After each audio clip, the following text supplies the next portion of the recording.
When it comes to the character of Sakura Haruno, there's perhaps no character who's more polarizing in the Naruto series than Sakura herself. Anything about Sakura tends to get a very strong reaction on both sides of the fence from Naruto fans when you talk about her. Some people, they absolutely hate the character, some people love her character. However, regardless of what your opinion of Sakura is, one thing that can't be taken away from her is her contributions to the ninja world after the 4th Great Ninja War. In today's edition of Naruto 101, after Naruto Shippuden, we're going to be looking at just what Sakura contributed to the ninja world after the defeat of Kaguya and why she's done a lot more than a lot of people have realized. Like a lot of the members in Naruto's generation, Sakura began to find her place in the world in the 5 years between the end of the 4th Great Ninja War and the date when Naruto and Hinata got married. For Sakura, the foundation to what became her legacy was laid during the 4th Great Ninja War, where she saved countless lives with her medical ninjutsu,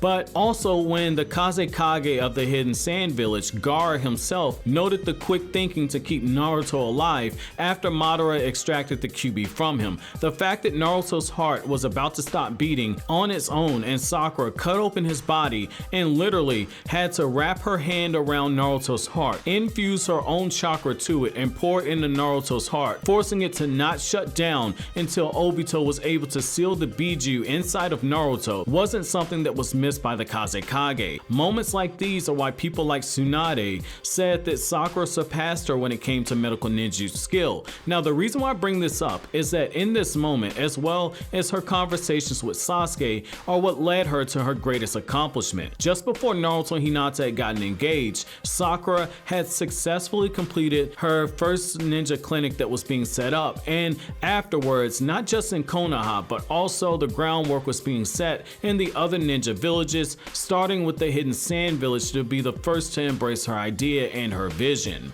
Now, some of you guys are probably asking, what's so special about a ninja clinic? Well, these clinics are more than places that somebody goes when they get a scrape or a cut or they have a tummy ache. These clinics started out as a place to repair the fractured minds of shinobi who were traumatized by the events of the 4th Great Ninja War. One of these ninja was a fan favorite in Rock Lee, who in the Konoha Heed novel was still being haunted by the death of Neji Hyuga 5 years after his death. Now, on a very serious side note, I know that Naruto Shippuden played this scene up as being very lighthearted, but this is one of those many changes to the novel adaptations that you guys hear me talk about when I talk about the differences between the novel and what the anime gave us. And you have to understand that what Studio Period did in this moment was channel more so of what you got in the Rock Lee spin-off anime. It's something I haven't finished, but I've watched a few episodes and I definitely enjoy it, and I think it's something you guys should check out if you have time, and you can find that on Crunchyroll if you guys want to watch it. After the 4th Great Ninja War, Sakura began noticing that shinobi were mentally broken by the battle with Mamoru Uchiha, but most importantly, the after effects of the Infinite Tsukuyomi itself. Being given a glimpse at a perfect world, their dream world, allowed them to escape reality, and when they were brought back to the real world, fresh from a world that was at war, and waking up to see the dead bodies of ninja that they trained with the academy, people they called comrades, and in some cases people they called lovers, was too much for a lot of ninja to handle. However, the true inspiration for Sakura opening up her clinics across the 5 great nations is that after she finally finished treating shinobi, she noticed that normal civilians were experiencing trauma as well. You might ask why? Well, if you guys will recall, the 4th Great Ninja War saw the evacuation of 2 entire countries. People were removed from their homes and shuttled away to a country that wasn't caught in the crossfire of the war. It's important to remember that it's because of this war that ninja were fighting people in areas that just weren't wastelands, but instead people were fighting against the Edo Tensei, people were fighting against the White Zetsu, and there were other factors you have to take into account. On day 2 of the war, in particular at night, you had the Jubi firing off Biju bombs at random directions and off into the distance, and we saw the explosions, but we didn't see what those Biju bombs hit. Some of the places where those Biju bombs struck were the villages where the citizens were evacuated from. Earlier on during day 2 of the war,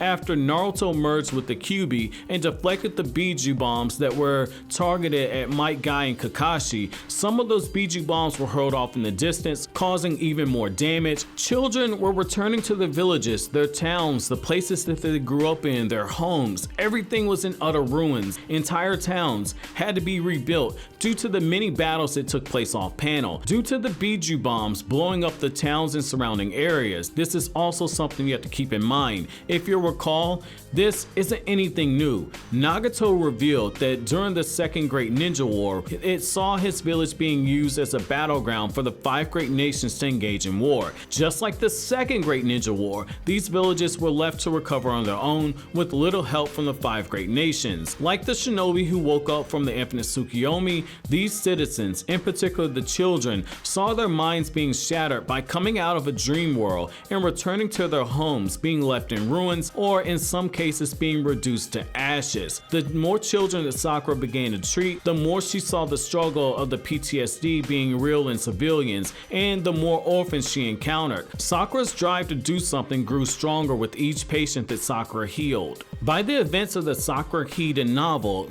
Konoha's clinics had been up and running for a while. She'd become the lead medic at Konoha's hospital and had put together strong enough proposals that her budget was being pushed by Kakashi for a major increase when Kakashi met with the feudal lord. Gaara saw firsthand how quick thinking helped keep Naruto alive. He heard of how she saved Kankuro during the Kazekage rescue arc, and he was one of the first great nations to allow her to open up a medical clinic for mental health in his village. The reason why this is so big is that if there would have been clinics like this, young ninja like Itachi, who was stated in volume 43 of the manga to have been so deeply affected by the ninja war, could have had their minds rebuilt. After the Uchiha massacre, imagine if Sasuke would have had a clinic like this to go to. It's very possible that he wouldn't have gone down the same path, though you have to take into account the whole thing with Ashura and Indra, but if Sasuke was a normal kid, this clinic could have helped him out. Even in the Boruto era, when Sumire is shown in an undisclosed place after it was revealed that she was behind the attacks on Konoha,